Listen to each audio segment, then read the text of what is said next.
is asexual. It means I do not experience sexual attraction. It's so weird because I've tried to explain it to so many people. I've tried picking sub-definitions like demisexual, and a lot of them seem to fit, but I'd certainly say I fall under the umbrella. I'm not sexually attracted to people, but I am romantically attracted to people.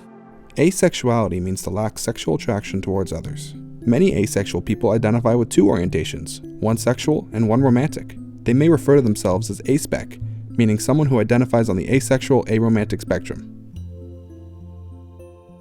For the most part, But I don't know much about the history of asexuality. about what it means to be asexual. And I really like that they made this film because, you know, as they say all the time, representation matters, and it is very important to hear the perspective of this group. I knew what it meant to be asexual, but I did not know that they had their own flag, so I was pretty amazed to see that. And I think it was very important to have this film since a lot of the interview subjects talk about how the people closest to them still have a hard time grasping the concept of asexuality. And it's not due to a generational gap or due to a lack of resources, but more so a lack of interest. And so I hope that hearing them speak candidly about this in a film that's all about their sexual orientation will lead to a greater understanding and support rather than just being an ally for the sake of it. I really love this cross-section of individuals and subjects to share their own personal journey of finding their sexual identity or what works and what doesn't work for them. And it was just a really nice piece that was grounded in knowledge about asexuality, on its history of classification as a sexuality, and questioning the binary that we currently live with. Shocking that it was still in the DSM in 2013. I can't believe that. But it's a reason why this documentary is obviously so important, because it's still fresh, and we need to bring that visibility and show life experiences and how it presents itself in people's lives and kind of demystify things.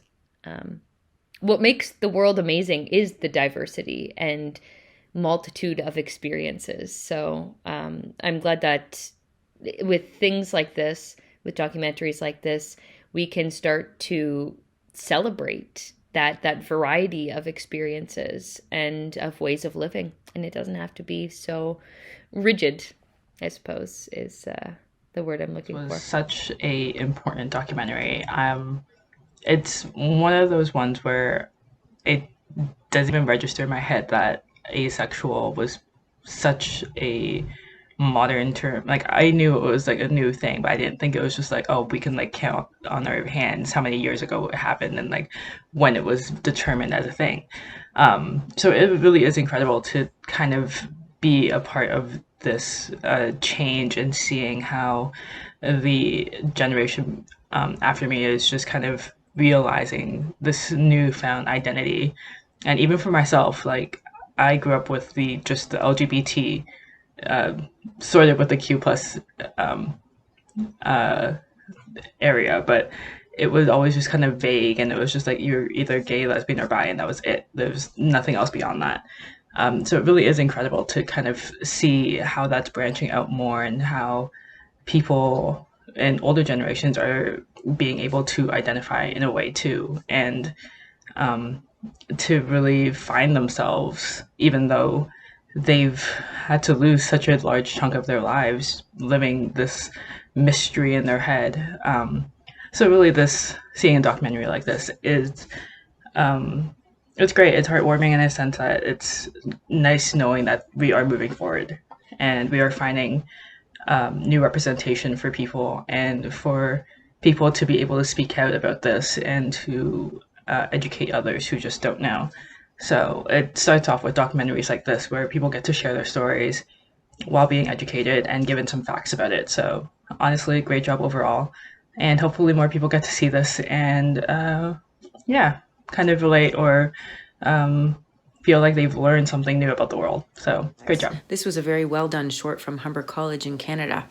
It does a great job of interviewing people who are asexual, very interesting historical information about asexuality, and how it was removed from the DSM-5 in 2013. So glad that people get a voice in this film and have connected with others online and in organized groups. Very clever use of animation throughout, including the motif of the ace playing card. I enjoyed the cinematography, including nature shots and pictures of them as children, in addition to the very subtle soundtrack underneath. Excellent work. It was basically a kind of an infomercial interviewing these young people who are consider themselves asexual. They have no physical sexual feelings towards either sex.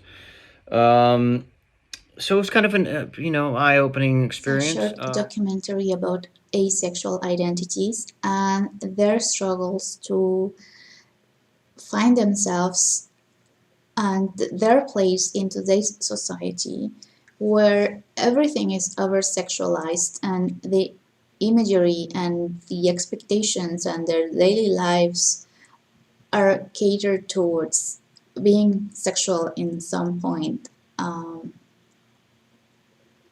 It is an honest depiction, and the testimonials and feelings and emotions, reactions, they are sharing their experiences along their paths when it comes to establishing relationships and discovering their own belief system and their own inner acceptance. It is just very informational and very brave as well.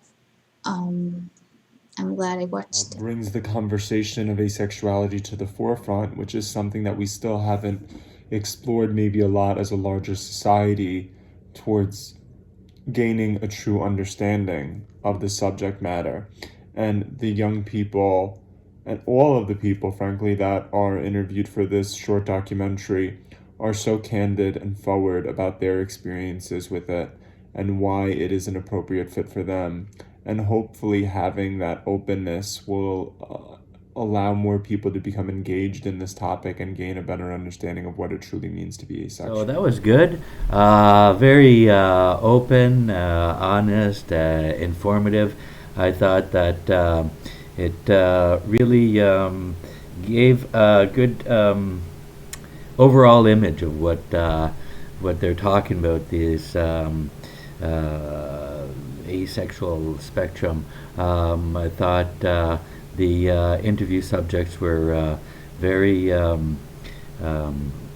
open about who they are and conscious of the fact that they're without any judgment for people that are watching. They're just trying to inform people of what is probably not well known out there. So I thought that the tone was really really good in this. It was good that it was just focused on the subject matter. There was no fancy trying to do some fancy film work or put a soundtrack under it. It was just the subject matter, the subjects, the people talking about what it was about, and just pure information and sticking to the facts. So I found it very watchable and very educational, and I thought it just was a good documentary.